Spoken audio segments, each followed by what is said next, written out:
आज इस वीडियो में एक इंपॉर्टेंट क्वेश्चन को डिस्कशन करेंगे। क्वेश्चन क्या बोल रहा है कि if a vector 2i cap plus 3j plus 8k cap is perpendicular मतलब एक दूसरे के लंब होते हैं to the vector 4j cap minus 4i cap plus alpha k cap then the value of alpha इसी अल्फा का वैल्यू आपसे पूछ रहा है कि क्या होगा। नीट 2005 में पूछा गया क्वेश्चन है, इंपॉर्टेंट क्वेश्चन है। 4 ऑप्शन को दिया गया, बताना कौन सा करेक्ट होगा।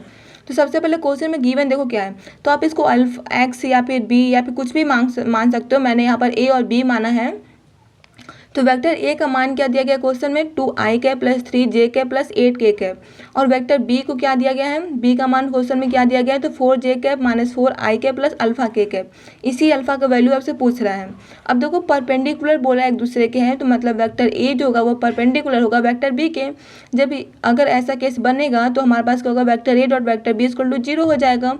तो हम क्या करेंगे, मल्टीप्लाई करेंगे।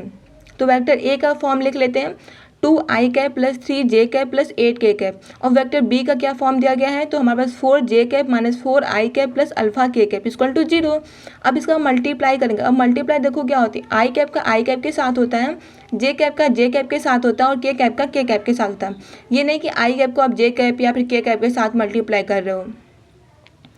तो यहाँ पर देखो 2i कैप है, यहाँ पर होती है माइनस 4i कैप, ये माइनस ये प्लस में है, तो 4 2 जा 8 होगा। तो यहाँ पर क्या होगा, आई जब हम मल्टीप्लाई करते हैं तो हमारी जो i j k कैप का टर्म क्या होता है, हट जाएगा। तो यहाँ पर होगा -8 हो जाएगा। प्लस क्या होगा, जो 3j कैप है और यहाँ पर 4j कैप दोनों प्लस में है, तो यहाँ पर 4 3 जा 12 हो जाएगा। तो यहाँ पर कितना होगा 12 प्लस 8k कैप है, यहाँ पर अल्फा k कैप है। तो अल्फा और 8 कैप का जब हम मल्टीप्लाई करेंगे तो क्या हो जाएगा, 8 अल्फा हो जाएगा, k कैप हट जाएगा इक्वल टू 0। अब यहाँ पर -8 प्लस 12 है, तो यहाँ पर 4 आ जाएगा, प्लस 8 अल्फा इक्वल टू 0। तो 8 अल्फा इक्वल टू, ये माइनस प्लस में था, ये माइनस इधर जाएगा तो ये -4 हो जाएगा।